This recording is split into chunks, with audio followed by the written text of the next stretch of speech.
When I realized that I was actually going to make a movie out of the novel The Godfather, I sat down and began to read the book very, very carefully. And I think it's important to put your impressions down on the first reading, because those are the initial instincts about what you thought was good or what you didn't understand or what you thought was bad. And so I took the book and I actually wrote my comments right on the book itself. And having gotten through the book with these few notes and comments, I then made a prompt book out of it. A prompt book is sort of an old tradition from theater. And basically, you take a sheet of loose leaf paper, and I sat there myself and I cut out this hole in the middle of the page. And then I pulled my book apart that I had made those comments on, and I myself pasted every page of the novel onto sheets of paper like this, so that, of course, you could see both sides. And then I put really good grommets, those reinforcers on the holes so that that wouldn't tear. I think I put them on both sides. Let me just check. This is years. Yeah, I put it on both sides because I was aware that this prompt book was going to be my master kind of document that I would work from. And I called it The Godfather Notebook and put a big warning: if found, return to this address for reward, because I recognized that it would have every opinion that I had on the book. And interestingly, I decided to break down each section with these key criteria. This is a very big one because it was the wedding scene. One was synopsis, to synopsize that particular part of the book, a paragraph or two saying what up to there really had happened in terms of the story. Number two was the times, which is to say, how did what happened in the story at that point, how do the times bear on it? In this case, it was the 40s, so after World War II, America had a certain style. What is it? Hey, my sister's wedding. Every scene I was relating it to the period. So when I then was told by Paramount that the movie was going to not be shot period, it was going to be contemporary shot, which is to say the 70s, in fact that we were going to shoot it in Kansas City, I really had a very hard time accepting that and made a big point that it had to be period. And I didn't even remember why I did, because obviously that was going to make the movie more expensive, which is not what they wanted at all. And it must have been because I had just gone through this vast, big, thick book writing notes as to why it had to be, what the 40s had to do with the story. Imagery and tone. This is, of course, images that seem to stand out from reading it, or even the tone of the story. Number four, it says the core, and this is something I think I borrowed from Elia Kazan in his notes from the way he broke down the play Streetcar Named Desire. It's published in a book on directing. But for five, I put pitfalls, which was to say, how can I screw this up? What are dangers, things that you want to avoid, or dangers that you very easily could find yourself in? Cliches, Italians who would talk like this, failure to make a convincing setting, boring. People must feel that they're seeing the real thing with hundreds and hundreds of interesting specifics, like the children sliding around the sandwich man, throwing the sandwich. Hey Bino, 2 gabagola, 1 prosciutto. Losing a basic humanity to all these people, failing to set up a tension between Godfather and Michael, too much exposition. And I went through the book again. I used to schlep this around in a big bag that I had, and I would sometimes go to a cafe, in particular in North Beach. I used to go to the old Cafe Trieste and sit in a corner with my Olivetti typewriter and this book. And as I would go through the book for each division, and really I made up the divisions. I broke them down. I noticed here scene 1, scene 2, scene 3, but they didn't exactly follow the chapters. It's sort of what I felt was scene 1 and where it ended.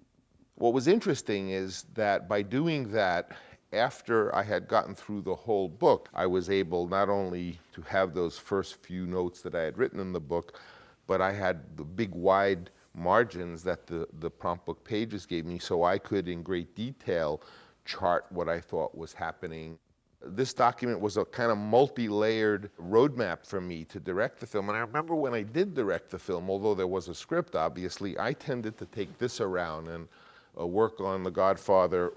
Again, I had that kind of canvas bag where I could carry this. And I was more interested in really working from this because on one level, it had the actual book rather than a screenplay.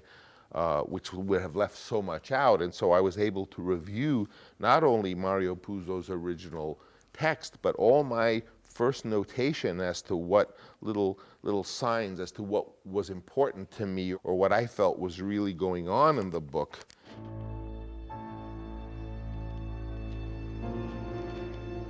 Scene 26, Michael picked up by Sollozzo and the killing, parenthesis, key scene. The core, to show the killing as terrifying and explicitly as possible, having taken the tension to an unbearable degree, to further define Michael's character in regards to his cool, totally calm execution of these men. Pitfalls, rushing this would ruin it, otherwise the scene can't be ruined. That's good to know when you're just a poor little director sitting there and somebody says the scene cannot be ruined, so you know you've got something. As I was reading the book and making these notes and then putting them on the margins, obviously the more pens I was using and the more ruler lines and the more squiggly lines sort of implied the excitement of the book was higher and higher, so that the sheer amount of ink on the page would tell me later on this is one of the most important scenes. Design this scene shot for shot. Important, the audience knows he is not following Clemenza's instructions. Clemenza had told him specifically exactly what to do, and if you see that he wasn't doing it, it would be suspenseful. Hitchcock, designed, he chokes, frozen time, hit hard and bloody, his fork frozen midair, gun almost against Sollozzo's head, really close. Get this for the audience. Mist of blood. We went to great length in that scene to put mists of blood in the air. McCluskey's fork frozen midair as he watches Sollozzo's brains fly through the air, his own choking when shot in the throat. There's an asterisk. An asterisk in a book or a script for me means a super important part. The gun in his hand, he starts to leave without dropping it. That's what Clemenza had told me, to drop the gun immediately, and he's going and he's not dropping the gun, so hopefully the audience is dying. Drop it, drop it, drop it. He jumps in the car and rolls away. All very easy, should be easy. Michael disappears, we don't see him. Now, pick up the tempo. So I knew just from looking at all these colors and things in the book that this was going to be a very, very important scene. And indeed it was, not only for the movie, but for Al Pacino, because it was in that scene that the executives of Paramount Pictures first caught a glimmer that maybe I had not been crazy in wanting to cast him. I'm in the Sicilian section. I see it says the core, to show how Michael meets and falls in love with Apollonia and demonstrate that he intends to marry her and indicate Fabrizio's desire to go to America. 5, pitfalls. If Apollonia doesn't make your heart stop just to look at her. If the coincidence that the innkeeper is the father of the girl they have just seen seems contrived, if it is funny, it will not be. If Michael's quick decision to marry her seems unlikely, if Michael in a subtle way does not have the quality of a Don. On page 79 of the book, we have the actual shooting of the Don. Whenever I felt there was a really important part of the book that was going to be in the movie, I would sit there with my ruler and really underline. So this details the shooting. My margin notes are the shooting, great detail. The Don is the main character of the movie. So as in Psycho, we are totally thrown when he is shot. How would Hitchcock design this? Hitchcock was such a master about manipulating information for the audience, usually telling you things so that you were equipped to enjoy what you were seeing. Rather than withholding information, he would give you information. Designed carefully. The rolling fruit, sound off stage, an appearance of total confusion. I had done this preparation before I wrote the script, so I wrote the script from this, but the script was really an unnecessary document. I didn't even need a script because I could have made the movie just from this notebook.